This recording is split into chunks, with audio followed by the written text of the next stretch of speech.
邊3月17號一陣過澳門，準備過關。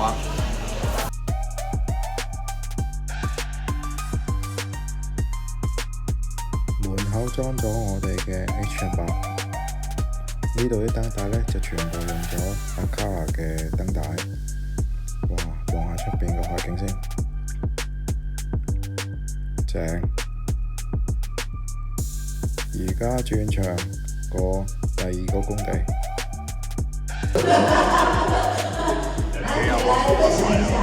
跟住揾翻嗰個恢復原廠設置。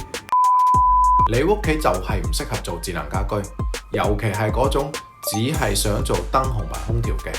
好多人會遇到一個問題，裝咗智能家居，新鮮咗幾日就唔用。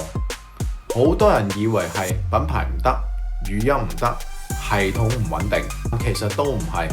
真正嘅問題係你做唔到根本嘅智能家居，你只係將開關換咗語音。大部分人嘅配置好簡單，燈加空調。你做嘅亦好簡單，開燈開空調。呢個喺本質上邊還係單點控制。但凡你多一個設備嘅時候，事情就開始變得有趣起身啦。就算多咗一個電視、掃地機械人或者空氣淨化器，只要出現第3種設備，你就可以開始做一件事：場景聯動。